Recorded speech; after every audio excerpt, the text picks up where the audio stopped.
Hello, hello, welcome. Everybody's sitting and we'll get started in a minute. I wanted to thank everybody for joining, and please, we're kind of a starting group. We've been doing this year, and what we're hoping is that you'll invite your friends. You can tell we have room. It's a pretty good lunch, right? It comes from, all of a sudden, Good Samaritan. So they were one of our featured speakers a few months ago, and they have a food program. All the food comes from Good Samaritan, and you can hire them to do your own events, parties, dinners. They're really awesome. And our calendar is getting full, but I have one more slot for December. So if you know somebody or a program that you think should be highlighted, let me know. And then we're already starting to work on 2027. Isn't that crazy? So at the end of the presentation, Emiliano and other friends from Clue will be able to take questions and answers.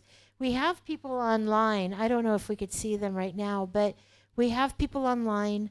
And, hi, friends. Hi. And to be fair to them, we just ask that you raise your hands and we'll bring you the mic so everybody can hear the questions. And we'll just get to everybody. Nobody will be turned away. We'll stay till you don't have questions anymore. So I wanted to share just a few upcoming events. But first, Ellie in the back room is in charge of our volunteer Friends of the Heart program. And if you haven't joined, please do. She'll have registration. It doesn't cost anything, but it's a way to affiliate with the Immaculate Heart programs. We'll be doing more social activities up here. We'll be doing a lot of volunteer activities based on the programs that are featured. And it's just a way to keep in touch. So please, if you can, fill out this form and Ellie will be the one to see. And we're very busy this month and next month.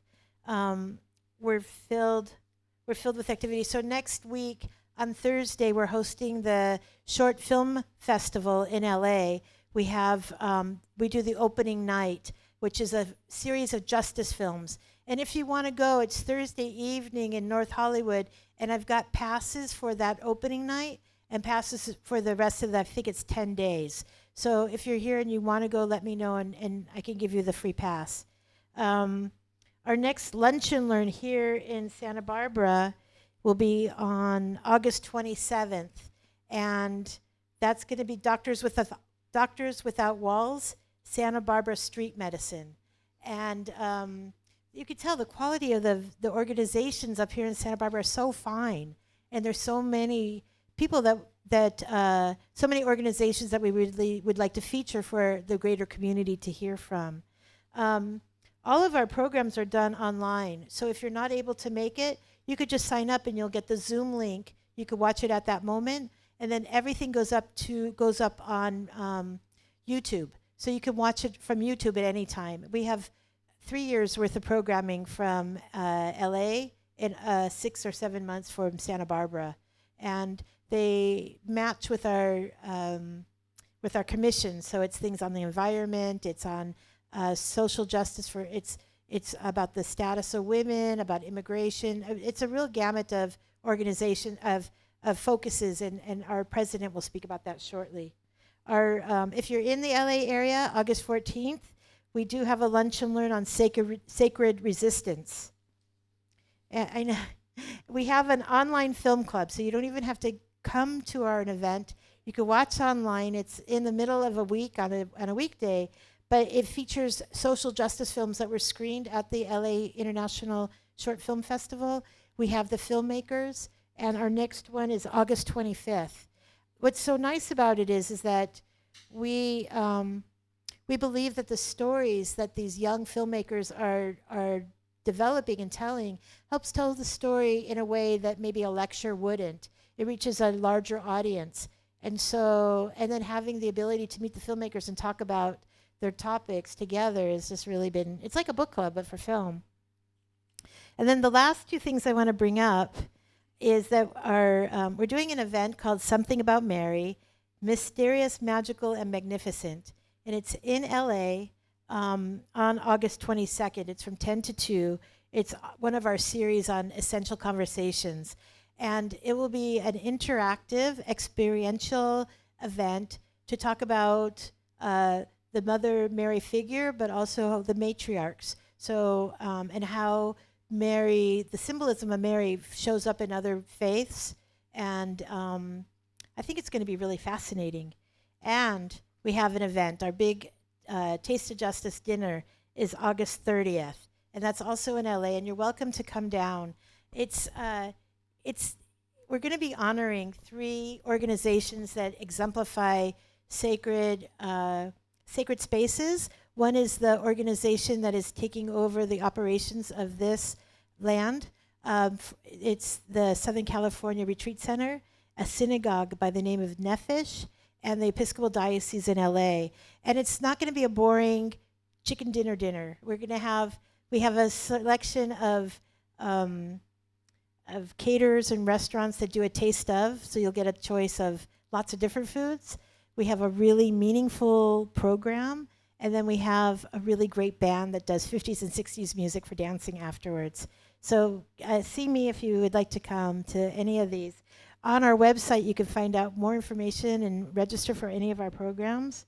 And for those who have heard about our movie, Rebel Hearts, about the founding of our community, you could go online. You could see it screened on HBO, YouTube, Amazon, Hulu, and other streaming.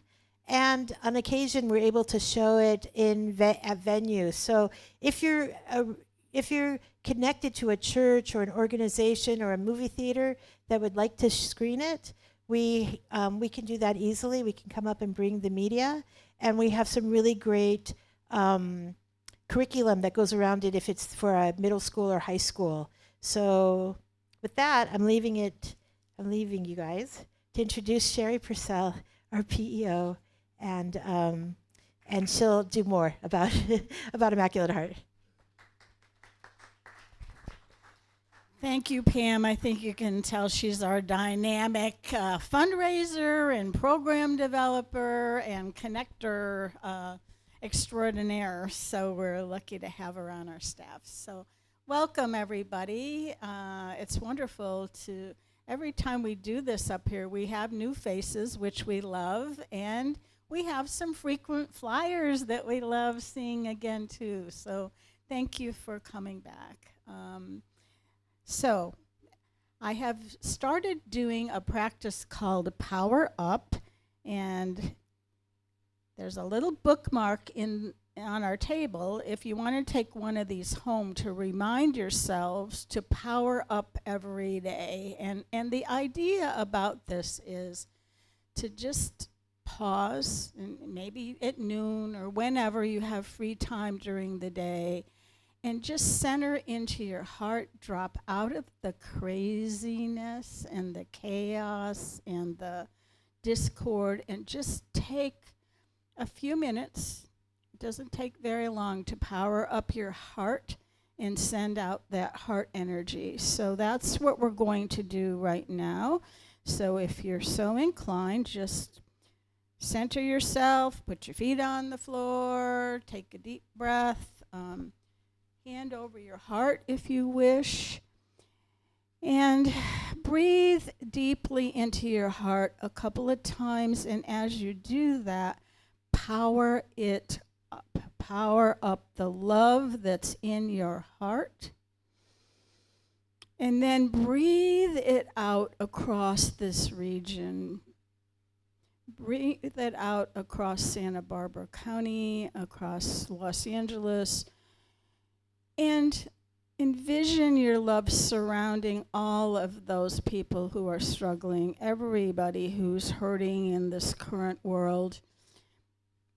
Make your love known to them. And then breathe in again, breathe in and power up your heart. And this time, send that love energy across our country.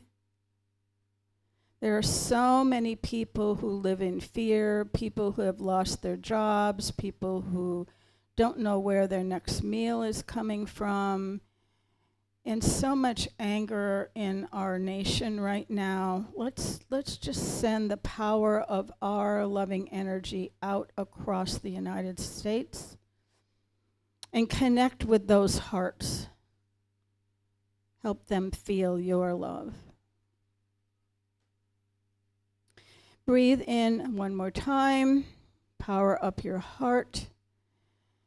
And this time, breathe it around the world. What we're experiencing in our country is repeated all over the world right now. The environment is suffering.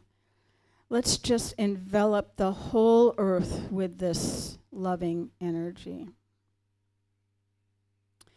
And then breathe in one more time and send out your loving energy to everybody in this room. We all have something we're dealing with, and we're all dealing with the context of our lives in this new world order, whatever that is. And let's just embrace each other, be grateful that we are here together to hear of some of the activity that is happening to counter some of the grief and loss that people are feeling. So with that, I say we are welcoming in an ever-expanding consciousness of love, and I let it be. Amen. Thank you. So again, welcome to the Immaculate Heart Communities Lunch and Learn series here at La Casa de Maria. Our community in 1970 evolved from a canonical community of nuns to an inclusive, ecumenical, international lay community that we are today. We're no longer nuns. We live married, single, men, women, gay, straight. We have members in our country. We have members in Canada and in England now. And we all believe in God, and we believe in putting our faith to action through our justice and social justice activities. Pam mentioned some of them to you already.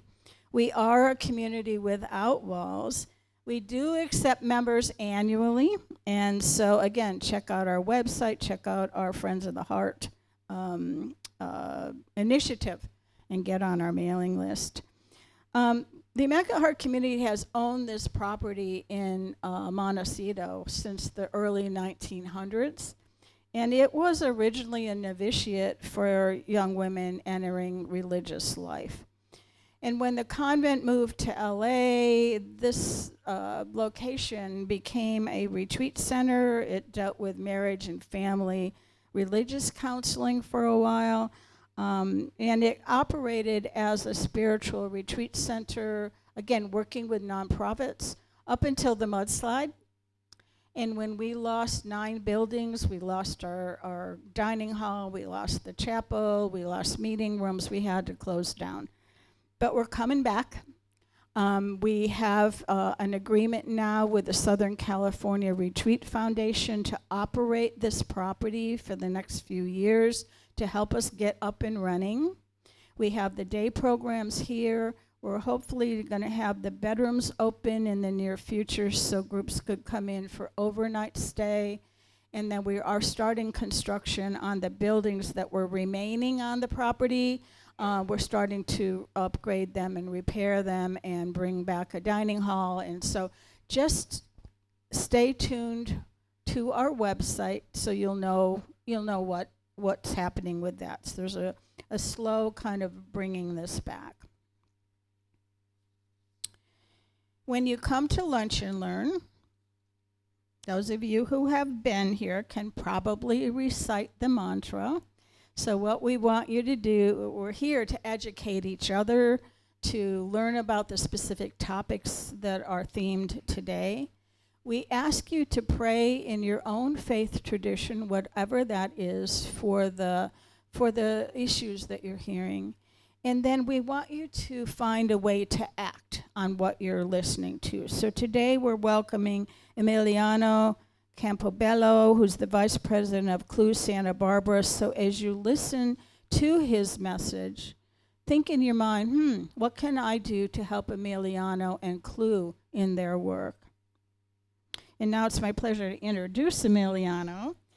Emiliano Amayo Andrade Campobello, I hope I said that right, is a Chicano indigenous artist, entrepreneur, an activist who moved his family to Santa Barbara in 1978. Coming from a feminist Chicano family with a mother who worked with developmentally disabled children and a father who was an attorney for the oppressed, service is in Emiliano's DNA. His heart was called into action by the Standing Rock protest in 2016 and the brutal mistreatment of his Native American relatives and their supporters and the violators of sacred waters. He soon became co-chair of the Santa Barbara Standing Rock Coalition and spearheaded the successful Divest Santa Barbara campaign, resulting in the city of Santa Barbara divesting $6.25 million from all bank funding the construction of the Dakota Access Pipeline. As he also helped pass the socially responsible investment policy for Santa Barbara, setting guidelines to keep the city free from unethical business investments. In 2019, as co-chair of the Climate Mobilization Santa Barbara chapter, Emiliano co-authored the Declaration of Climate Emergency for Santa Barbara County, calling attention to the current environmental crisis. Emiliano has also contributed to the spiritual community in many ways. For 3 years, he taught coming-of-age religious education at the Unitarian Society of Santa Barbara, and he has organized many interfaith gatherings with diverse local spiritual leaders.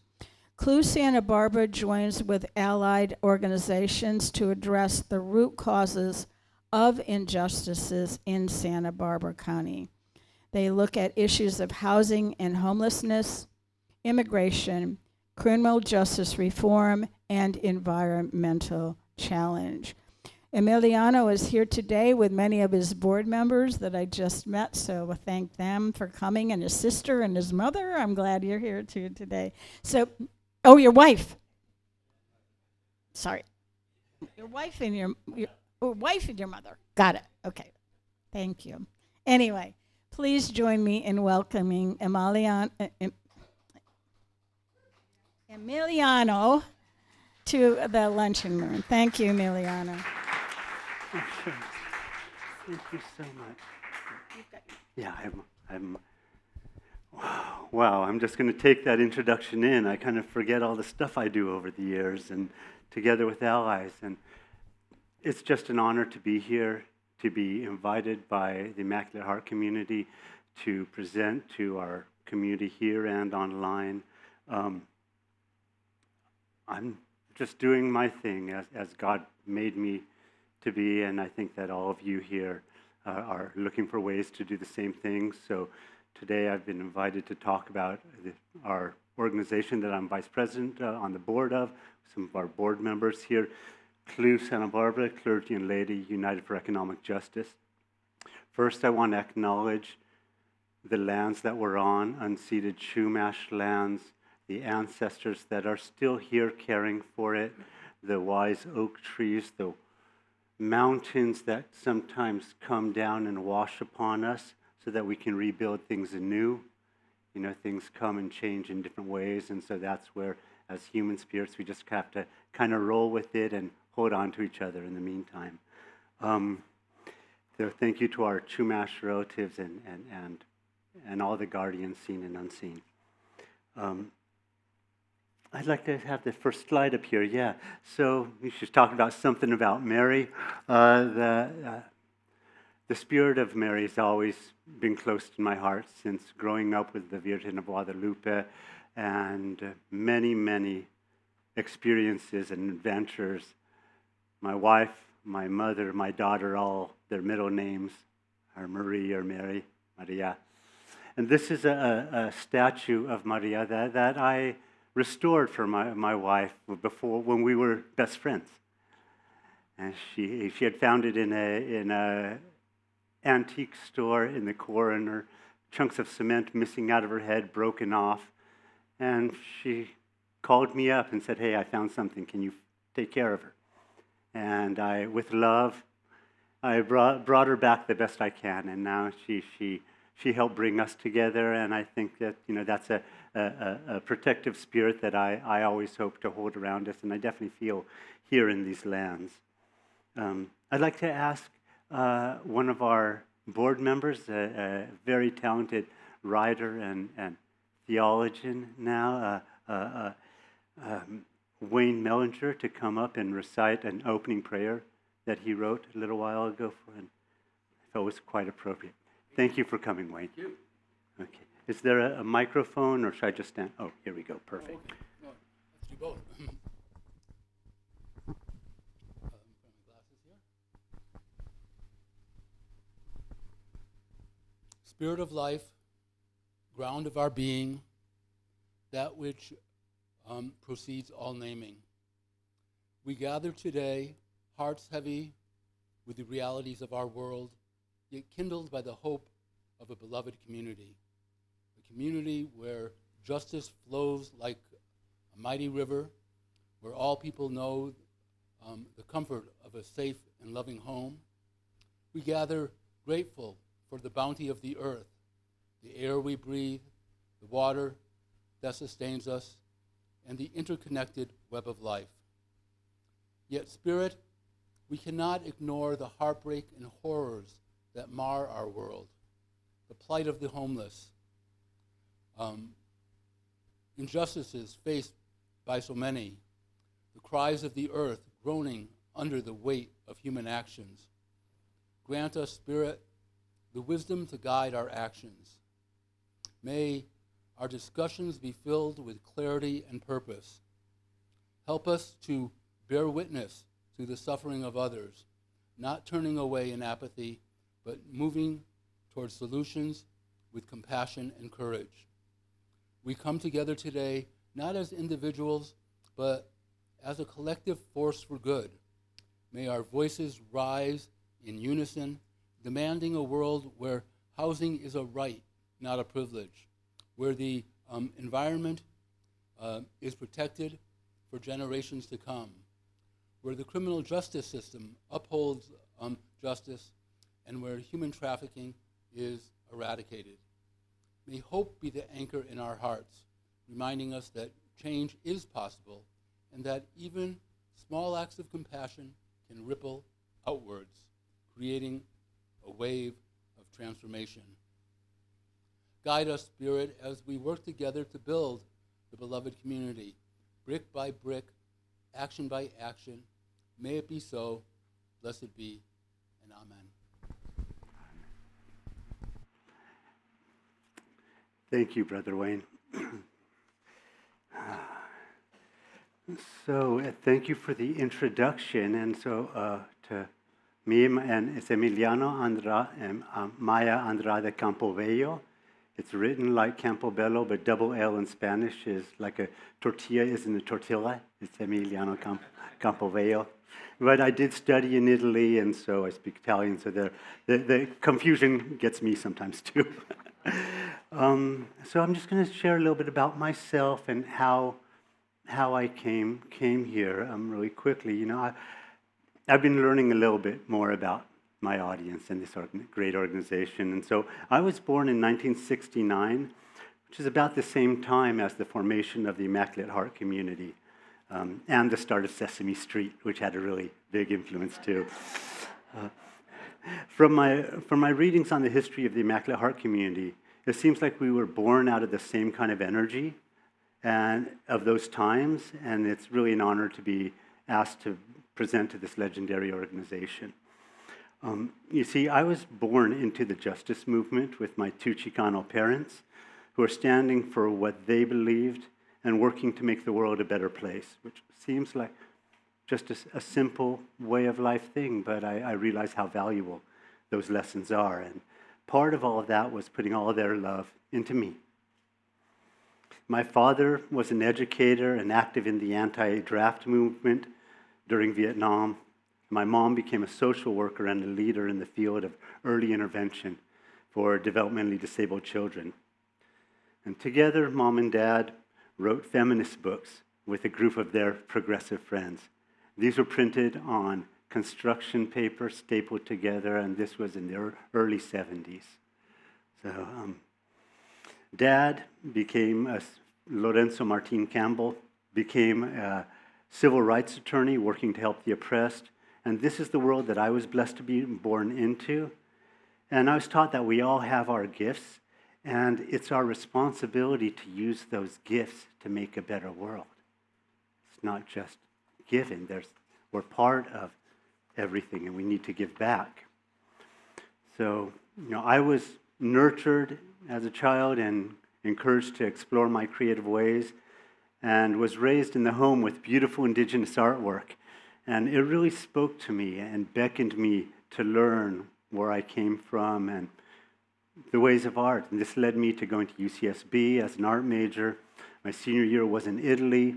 I was sculpting marble there and studying the works of old masters. And I became a professional artist, creating murals and paintings and sculptures to bring joy and peace to life. That was how I was working with that gift. And through healing, then at 36, native flutes, that some of you may know, I play, came into my life, giving a new dimension to everything. And through healing ceremonies and deep meditation, these wondrous instruments have given my breath a voice that I feel that I'm blessed to be able to share with others. It's a way that I pray when I play. My art, my music, my friendship, my activism, they're all my prayers for the world. And prayer can fuel so much. You know, what is it that we can do on our own is one thing, but what we can do when we find others of like mind and like heart, that's a whole other experience. And that's what called me to come to Clue after being kind of a lone wolf out there doing my own thing, with teaming up and stuff. Good friend who passed on invited me to join this group, and I think he's keeping us all together. In Clue, I found I have some really wonderful allies, and together we're exploring how we can use our individual gifts to collaborate and address the challenges of injustice that we see and feel all around us today. As we've worked together, I've seen each of them has their special superpowers. And Wayne also wrote a really wonderful article for the Newshawk that Rich provided copies of on the table about the inner workings of our organization. So please feel free to pick up a copy of that on your way out. So as we've worked together, I've seen their superpowers, and some of these superpowers are ones that I think that many of us have. Compassion, empathy, legal expertise, elders' wisdom, organizing, connecting, inspiring, centering, calculating, writing, storytelling. These are superpowers. And we collaborate and conspire for peace and justice as a team. We sit there around the table talking about reshaping institutions and bringing the voices of the impacted to the table. At the core of our work, it is building a faith-based network of allies for advocacy and crafting policy for a more just society. Our work group model, and I'll talk about it a little bit, it's flexible and able to change as needed as urgent matters rise up. And at first it was interesting to work with, but as we saw other organizations rising up and taking the lead, we could support them and then see where else attention was needed from our faith-based models. I think I have one of Wayne's here. Yeah. And I just want to read a short excerpt from this.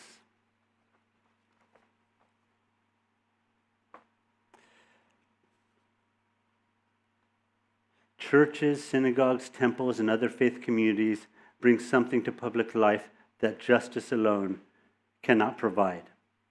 A moral language capable of asking not merely what is legal or efficient, but what is just. We've all seen the results of unjust laws that were perfectly legal.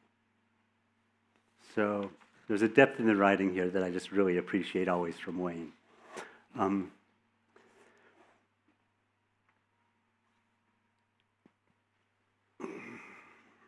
Actually, wait, does this work? Hey, there we go.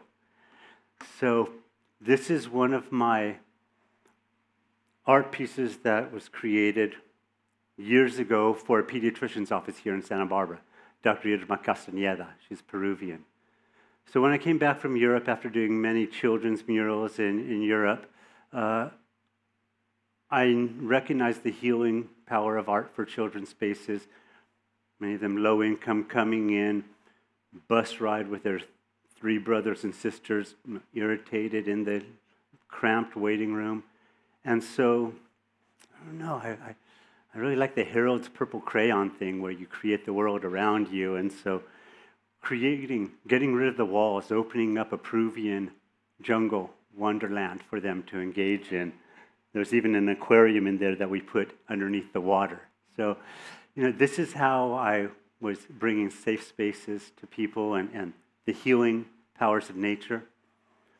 And I'll just play a little song right now just to center in. This is on a Mojave Desert flute, which is the most similar thing that I've been able to find to the old, I'll probably pronounce it wrong, but Atiwalutle, elderberry flute of the Chumash people of this land. So I'm just going to play a little prayer song for all.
So could we show a little video?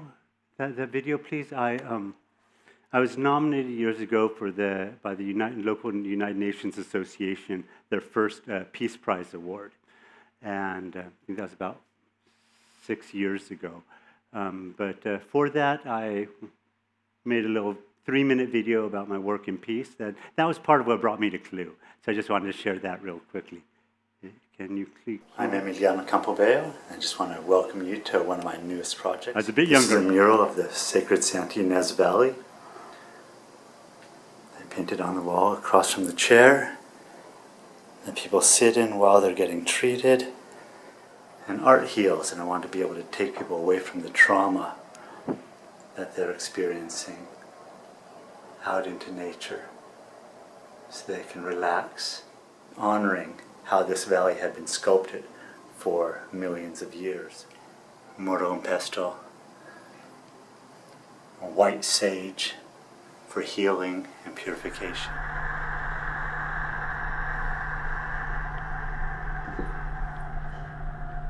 The biggest lessons that this flute has taught me is that every breath is sacred. Every moment is sacred. And if we can remember that as we go through our interactions in life, then it just makes life so much more rich and meaningful.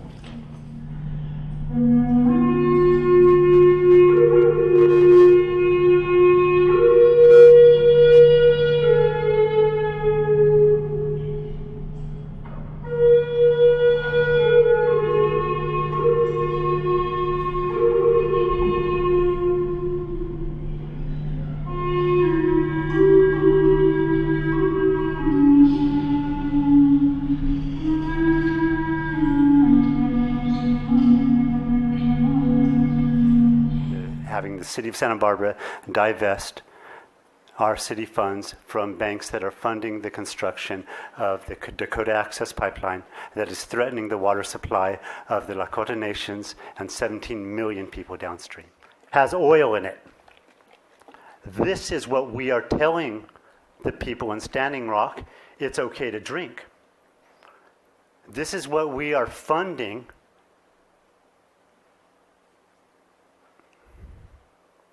to feed to their children. This is real. This is life and death. And they have been waiting for centuries for people to care.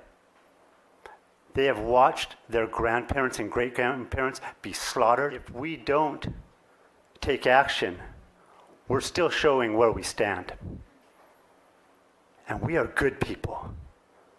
I've seen that over and over with our city. I was named Emiliano after Emiliano Zapata, and I know some of you know who he is. And he said it's better to stand on your feet than to live on your knees. And those people have been living on their knees for a really long time. And they are standing up. And I pray that with your wisdom, we can show them that we stand with them.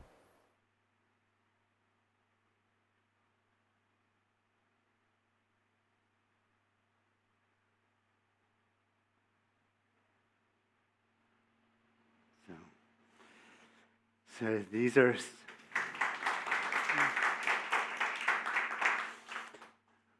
some of the ways that the pain of the world kind of inspires me to stand up.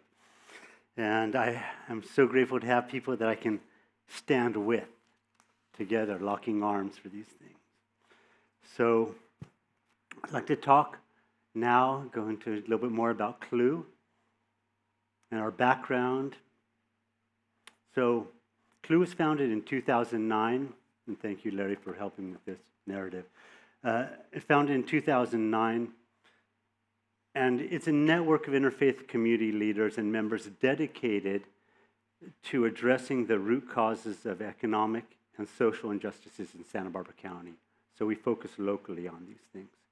Santa Barbara County boasts a rich tapestry of faith communities, yet few have the capacity to network effectively for economic and social justice advocacy. CLU Santa Barbara bridges this gap by providing a platform for faith-based organizations and individuals to unite on crucial social justice issues.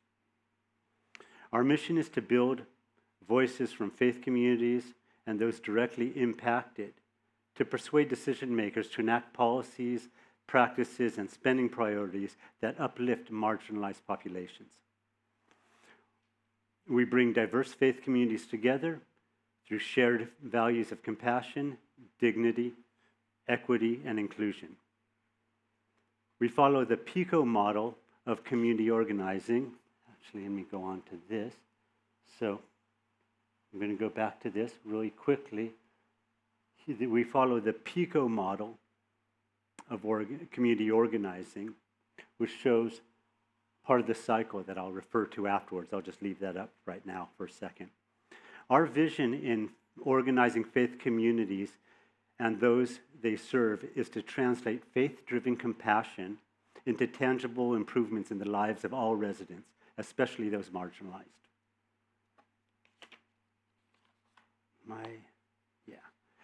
Okay. CLU Santa Barbara operates, or we operate, through 4 active work groups, 3 at the moment, but like I said, it's flexible. Right now it's housing justice, housing and homelessness justice, a criminal justice work group, and environmental justice. There have been labor justice, immigration issues that come up, but right now CAUSE and other organizations are really taking the lead on a lot of those issues, so we happily support them. Our work groups lead faith-based advocacy initiatives that are well-researched, credible, and highly respected by our local officials. Each group combines spiritual values with practical action to effect meaningful change. So some of the key accomplishments that our work groups have had, in our housing justice work group, I'll go back, see if this works.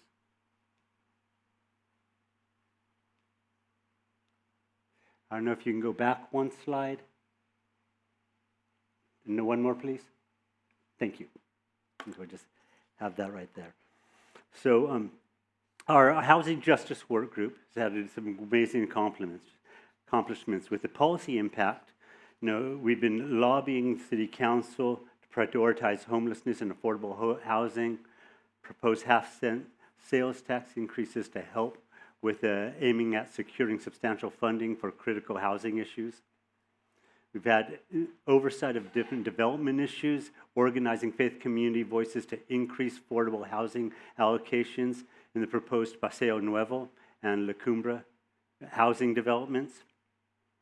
We've been busy with working with tenant protections as well, contributed to the successful enactment of countywide just cause requirements for residential evictions to protect vulnerable renters. And in our collaborations, the Housing Justice Work Group, we participate in weekly housing brainstorm meetings with public officials, activists, to amplify our impact through strategic partnerships. And I want to give thanks also to Rich Applebaum and Wayne for really doing a lot of work in the housing front. It's just amazing. These guys, I'm glad they're retired because they don't have a time for a job with us.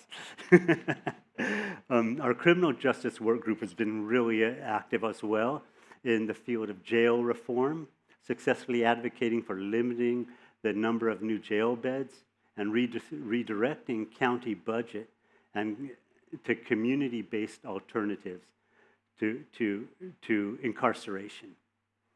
This shift in policy emphasizes rehabilitation over punitive, punishing measures. It's about healing, taking care of things. Healthcare improvements also. 3 of our criminal justice work group members were invited as presenters to county supervisors hosted jail healthcare workshop in March of 2024.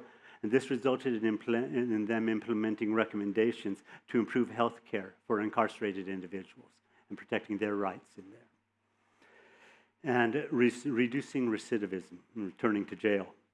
We introduced the Freedom to Choose program to Santa Barbara County Jail, making it the first county jail to offer this state prison-proven program. Early results show a remarkable 5% recidivism rate for program graduates. So once people are able to gain their freedom, they need the tools to stay there and not become back into the system. So our environmental justice work group, Rachel Altman's here, has been doing a fantastic job with that. And I don't know if Diane is here too, but Diane Fox couldn't make it today. been doing a lot of work. The main big battle right now is against the stopping the restart of the Sable pipeline.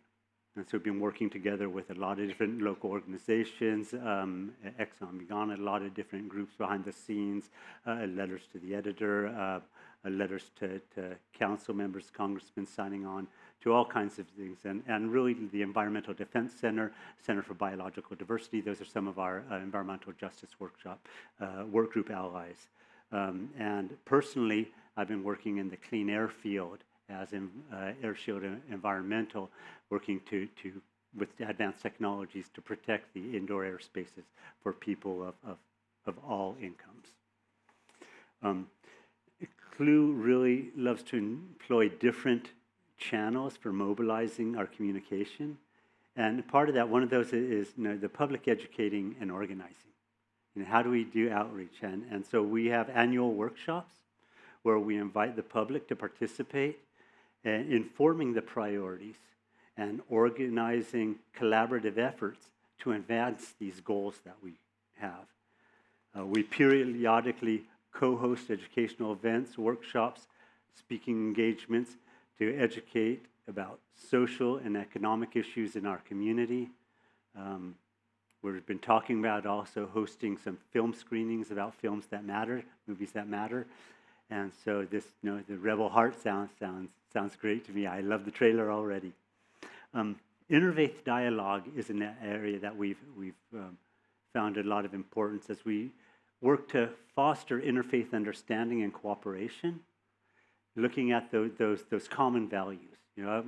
I grew up Jungian and was given Joseph Campbell early, and seeing those archetypes, not looking at the differences of the world religions, but what are those commonalities? What are those unifying themes? And so, when we do that, we unite diverse religious communities around shared social justice goals, tapping into that heart place. And we help give voice to these communities by focusing attention on economic injustices, including action alerts and pray, learn, act messaging. Those are 3 essential steps that we always try to keep in mind and heart. And we will be having a workshop in October. October 11th or 18th is a tentative date, but we will let you know about that, and our environmental justice work group will be spearheading that one and leading the way. And we do send out action alerts, targeting action alerts to help people, because that's one of the problems with feeling helpless is you feel like you can do something, but you don't know how or what to do. So by brainstorming, coming around, seeing action alerts, it helps to give people ways that they can feel motivated, take action. And so these targeted action alerts mobilize faith communities, lay communities, caring communities, and strengthening the grassroots support for social justice initiatives across Santa Barbara County. At larger public hearings, we may distribute, you might have seen the red scarves at city council meetings or at planning commission meetings. Well, that's us to show the constituents, that the constituents are here, we are visible. And, there are a lot of people in the audience who support the CLU speakers who go up and make comments on the policies. And we really try to influence the spending decisions, because as we know, our city, our county, there are budgetary crises all over the place. And we need to find ways to really look at solutions. And again, Pray, Learn, Act, we generate and publish examples of how to show these faith values and an understanding of systemic causes of injustice and how that can be translated into action for social justice. Now CLU has applied let me go back to the PICO. There we go. The PICO model in the criminal justice arena by building relationships with county leaders in public health and public safety. And we marshaled public opinion to help transform county decision makers' perceptions of humane criminal justice solutions. Sometimes edgy, sometimes they're evidence-based, but it always comes down to common sense and compassion. CLU Santa Barbara is continuing work to help shift our county's public safety resources from building more jail beds to increasing community-based alternatives for low-level offenders, especially those suffering mental health challenges and or substance abuse disorders. Jail is not the place for these people, and it often compounds the problem by adding trauma upon trauma. And I don't know if anyone in here has ever spent a night in jail, but I'll raise my hand as one. Maybe because of the length of my hair or my color, or for whatever reason, but I came out and it was a gray day that day, but that sky was so beautiful, and the trauma from that has still been in me, so I can't imagine spending days, weeks, months waiting. I believe, 70% of the incarcerated have not yet been sentenced at over $300 a day. So there are better ways to invest, and that's what we're trying to really focus on and explore together. With help to increase our organizing capacity, and so we are asking for help here. We are working in all of these different directions and advancing policies in amazing ways. We've been able to do it on real shoestring budgets, so I'm excited to see what we can do with further support in different ways. We're looking at different possibilities for some executive administration help to take the load off some of our board members who've just been carrying enormous weight, and also looking at different ways to spearhead other actions to help support other communities. But as I say, we are not involved in the direct support. Let me see if this goes here. So what we're doing is we are working to help change systems. We are helping to create policies that take us from an assumption that everybody has the same access as and treated equal. Equity is correcting those inequalities, but justice is removing those inequalities, and that is where we are working towards.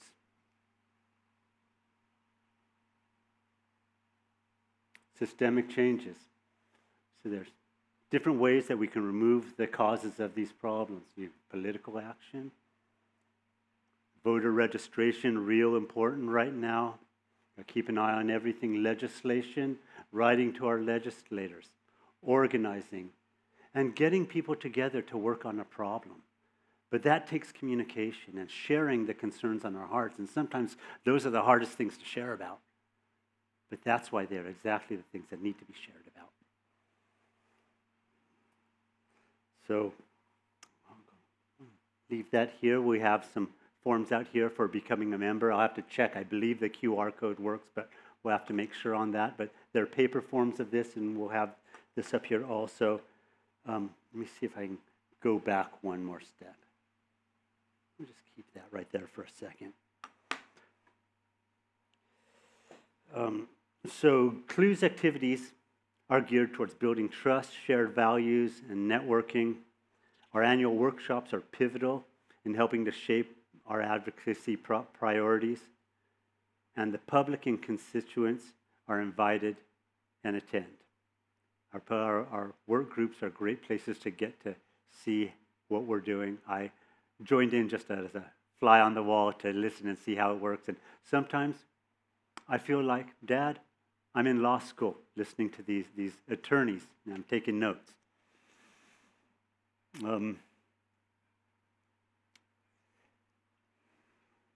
Last year's workshop highlighted a panel discussion and invited community leaders, I think it was 2 years ago, in criminal justice, housing justice, and faith communities.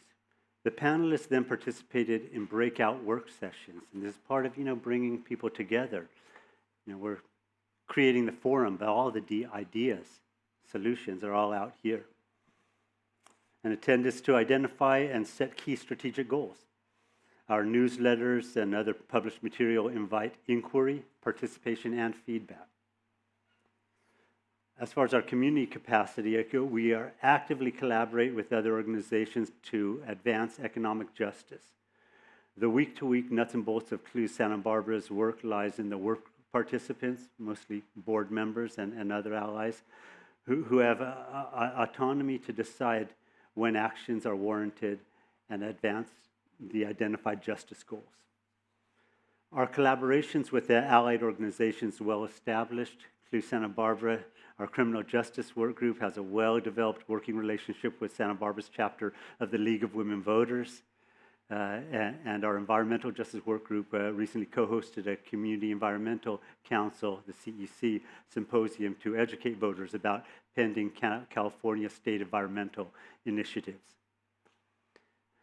Each member of our all-volunteer board is deeply committed to the economic and justice and social justice values. Several hold professional, academic, or clerical degrees, PhDs, JDs, Ms,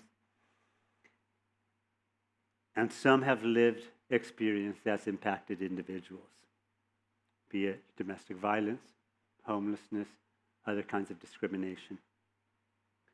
Most have engaged in lifelong work to advance economic, social justice goals through education and/or advocacy. Our board members rotate in drafting the Pray, Learn, Act messages, and with board approval, these are sent out via social media, email, Instagram, Facebook. We're doing our best, and in English and in Spanish. These messages show people how to connect faith-based humane values to local actions that they can take to advance justice goals. CLUE Santa Barbara has a long-time ongoing relationship with UCSB's Bloom Center on Poverty, Inequality, and Democracy, and each quarter we host 1 to 2 interns who choose to work on our projects with, in their area of interest. It's social justice, immigration. And this regularly infuses fresh, vital perspectives. I love working with our young interns. One actually, Isla, became a board member, with their fresh perspectives and advocacy. Each CLUE board member is an active participant in their work groups, and every time we receive a donation, we send thank you letters out to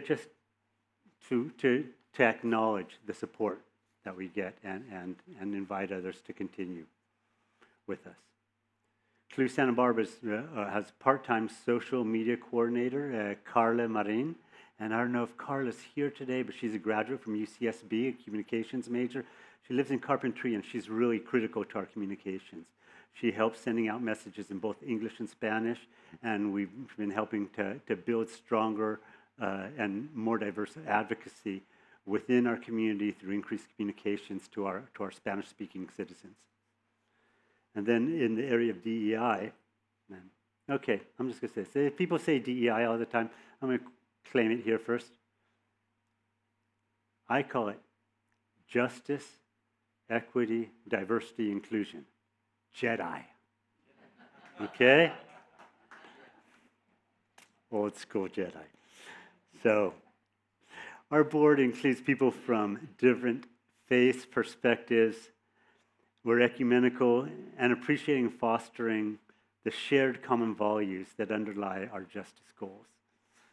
Our board includes people with lived experience in homelessness, incarceration, domestic violence, people with direct systemic expertise, a public defender, and people grounded in compassion.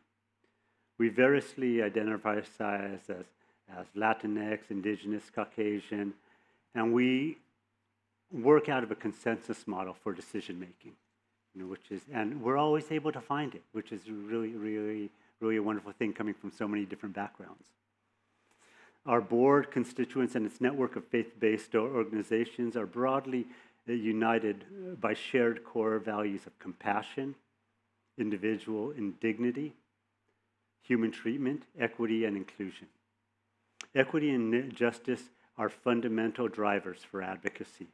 We are proactively seeking to expand our board and add leadership, diversity, from traditionally excluded populations and clergy faith leaders. So if any of this sounds interesting to you, please, we invite you to learn more about us. And CLU Santa Barbara, we stand proudly at the forefront of faith-based social justice organizing and advocacy in Santa Barbara County.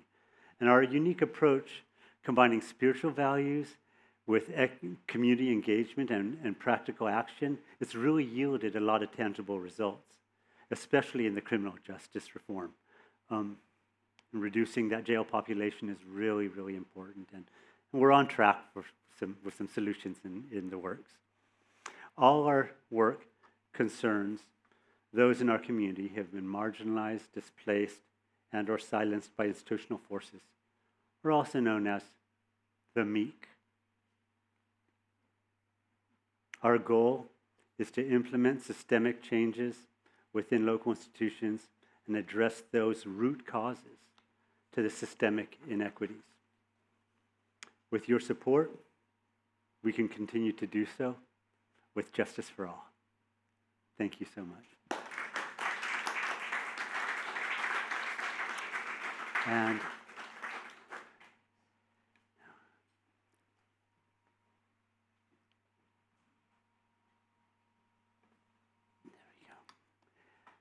do we have a couple minutes? Okay, I'm going to do a little. Yeah, please feel free to stretch. I've been talking a lot. Get some water. I'm just going to play a little closing flute prayer, and then we can open up to whatever questions or thoughts might be on your heart. You have plenty of time. Thank you. Thank you all so much.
We have 2 mics, so if you raise your hand, I'm happy to, and my friend Michaela, we have the opportunity to share it if anybody online would like to raise their hand too. So, questions?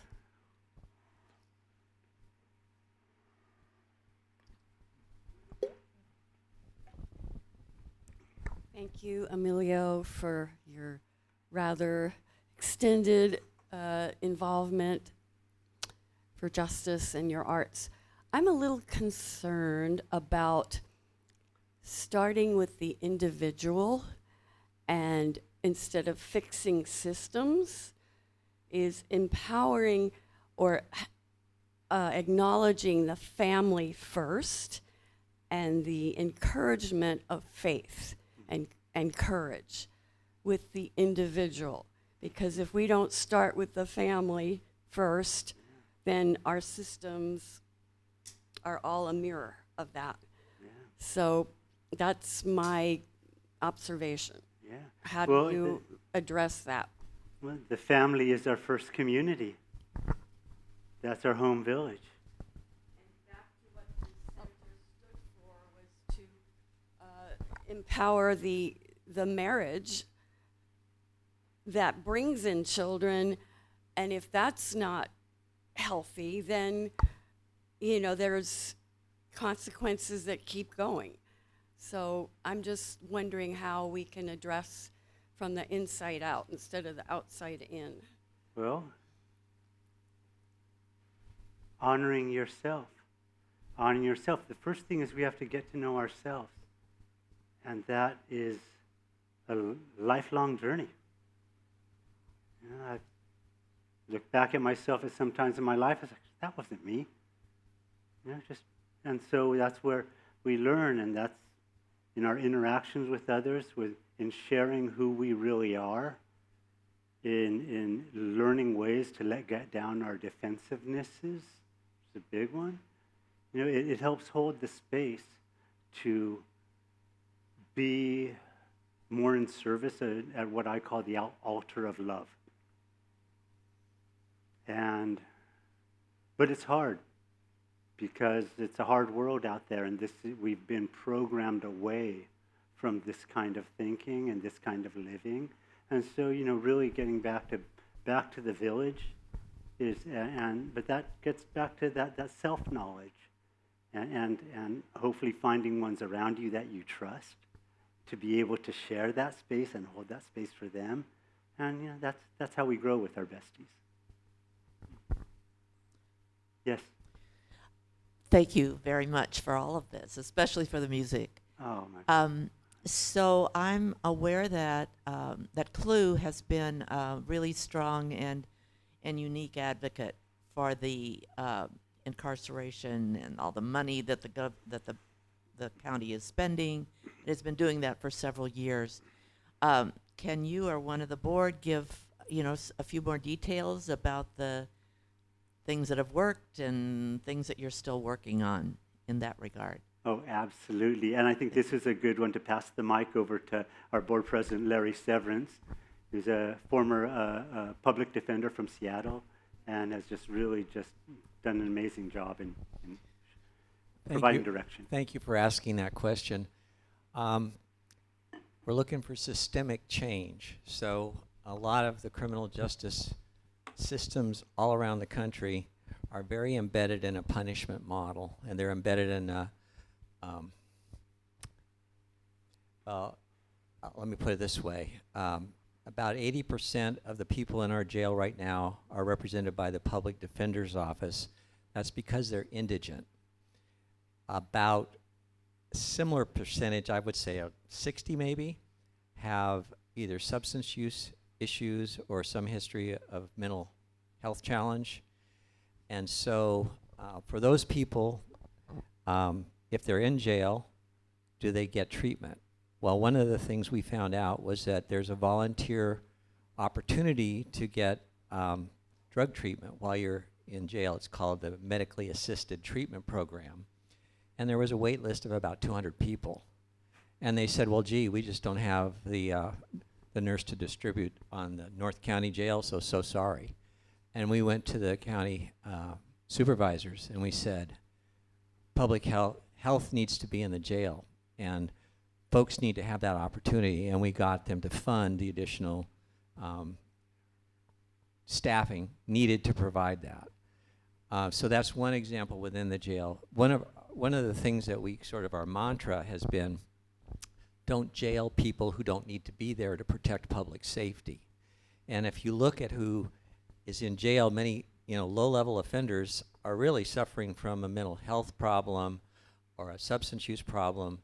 So what we've said is, rather than investing in more jail beds, put more money into community-based treatment resources.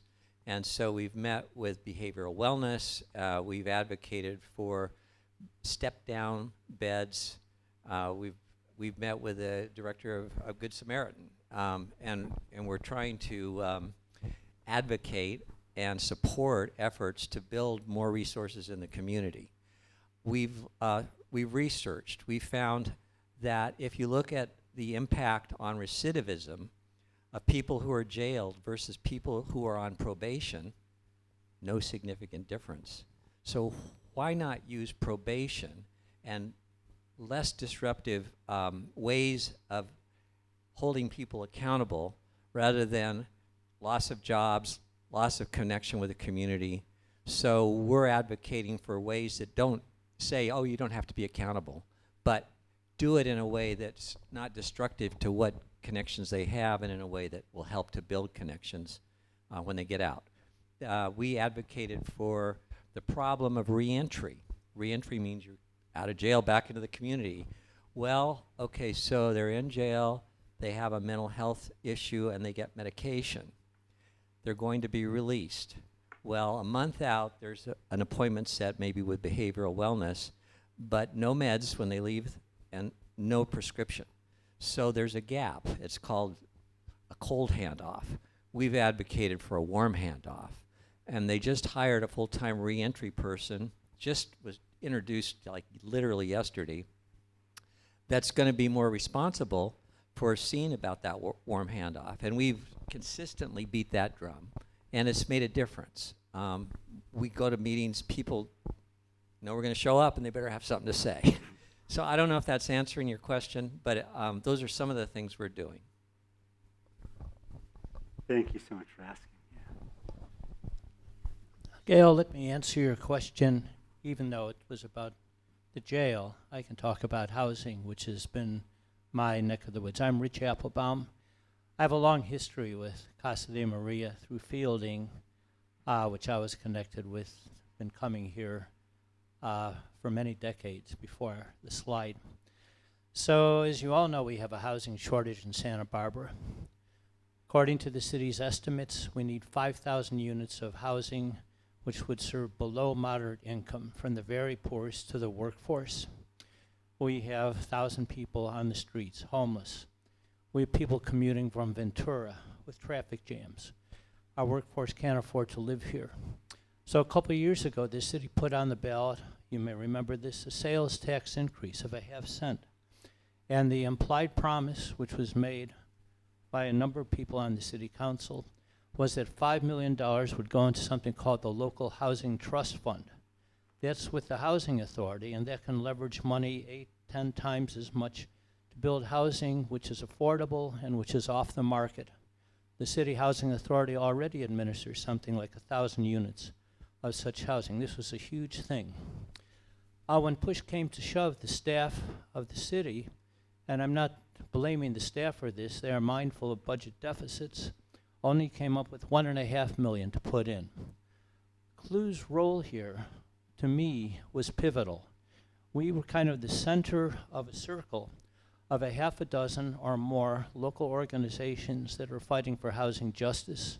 CAUSE, which is a Latino organization which operates, the Santa Barbara Tenants Union, Habitat, Santa Barbara Great Panthers, other groups. And we were part of that coalition, in fact, organized a letter to the city council and a full-page thing in the Santa Barbara Independent. And we fought successfully and got a commitment of $5 million a year for 2 years. That was one victory. And I can tell you of other victories that we've had also, and the downtown shopping mall development. The developers were going to get control of the land under it. The housing that had been promised, they weren't going to provide, the affordable housing. And we played a role in forcing the city council, I wouldn't say forcing, convincing the city council, at least 4 or 5 votes on the city council, to hold off and not submit to what was really blackmail on the part of the owners of the mall, who said that they would leave it lie fallow, walk away from it forever if the city didn't agree to their conditions. Ultimately, this has worked out quite well. There will be jobs downtown and housing downtown as it developed. And I could name other things, and Larry could also talk about, you played a pivotal role in getting how many organizations together? 28 organizations together. So one thing that CLU does very effectively, I mean, all of these issues, which you've heard described, there are many organizations in this area. This is well organized. We sort of play a central role, I feel, because each organization has its own agenda and needs, and we kind of bring things together like spokes on a wheel, and then we can make an ethical claim as well as a factual claim. You know, I'm kind of a numbers guy, a former professor, so I go to city council and try to dazzle them with numbers, but numbers never carry the day. It really is what's in your heart, as Emiliano has so effectively explained. And I'll just reinforce Emiliano's ask. We do it on a shoestring pretty much on ourselves. We've gotten major donations from some faith organizations, Congregation B'nai B'rith for one, which I'm a member, Trinity Lutheran, Larry's a member, and others. But we can use your help. Thank you.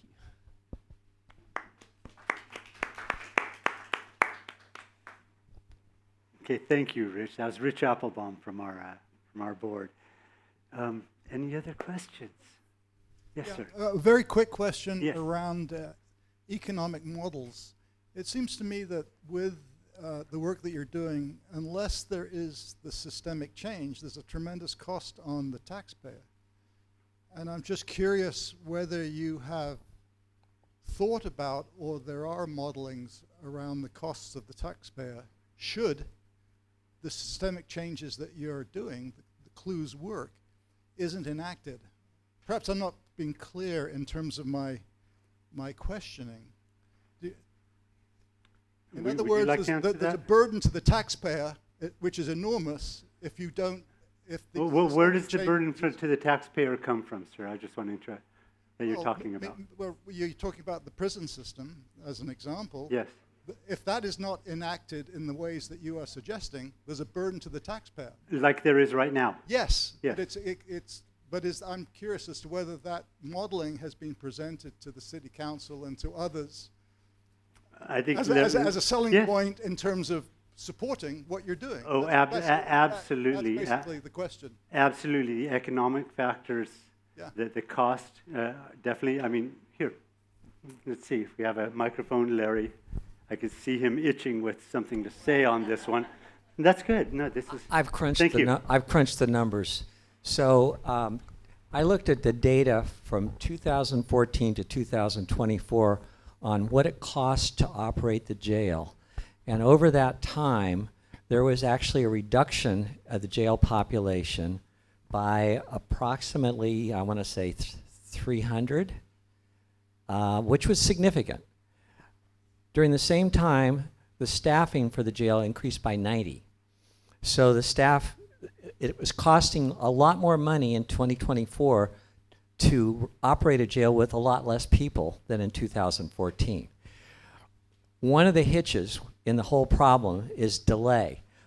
What Emiliano said is true. There's 70% of the people in jail have not had their cases decided. They're not convicted. They're not doing time on a sentence.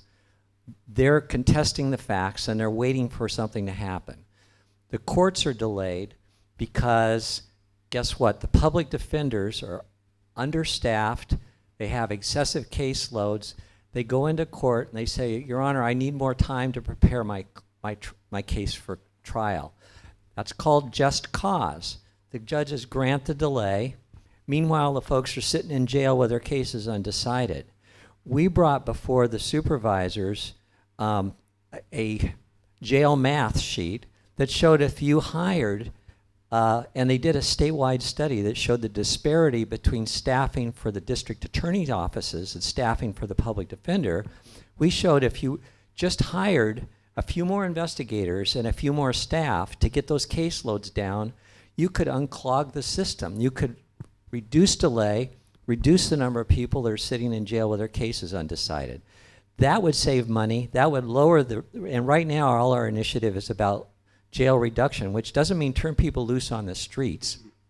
It means go through the process of accountability in a more efficient way and get people on their way, be it because they're going to get prison time or because they have been found not guilty or whatever. So we got the numbers, but as Emiliano and Rich said, you know, at the end, it's a matter of what's the best for human dignity. Do we believe in redemption? Do we believe in second chances? We're conscious of public safety. I personally don't want violent offenders out on the street because they will hurt people. But I don't want people in jail who primarily have a medical or a mental health issue, and they're being housed in jail, which the figure currently is $394 a day per person. Do the math on that times 365 days, and it makes a big difference if you reduce the jail by 50 people in terms of what the money could be saved and put into community resources. So I'm sorry to go on, but that's the financial part of it. Yeah, great question, and thank you, Eric. All right. Okay, we may have fielded everything for today, but if you want to, please remain in contact with us. Join on as a member for our newsletter, and hopefully we'll be able to do more good works together. Let's thank Emiliano and his board. And thank you, Sherry and Pam. Oh, you know, there's a couple things I just want to highlight from your presentation is the work that CLU does, bringing together faith-based leaders to bring a faith-based perspective to this work is really critical. It's really critical in this day and age when all religious traditions are being attacked. We're all being attacked for a lot of reasons. But if clergy and laity show a united front in front of city council, in front of the federal building like we do down in LA, it makes a difference. It makes a real difference, and it brings that moral, ethical perspective to the work that other organizations are doing, but they don't have that perspective. So thank you for that work. And I just also want to share that some of the elements of our goal statement from the Immaculate Heart community are that we work with other organizations, like-minded organizations, to strategically change practices that impede full human development. And we are so aligned with what you're doing, and we're so grateful for that. I also wrote this down. Justice, equity, diversity, inclusion. Let's go out of here as Jedi warriors. Go please. Jedi! And with that, I just want to give you a little token of our gratitude, and thank you for your time today. Thank you, Wayne, for your prayer, and thank you for the flute playing and your board members who were so involved. It was a good afternoon, so thank you. Please come back next month, and we'll see you for another lunch and learn. Thank you. Bye. Thank you, and thank you, Mary. Beautiful.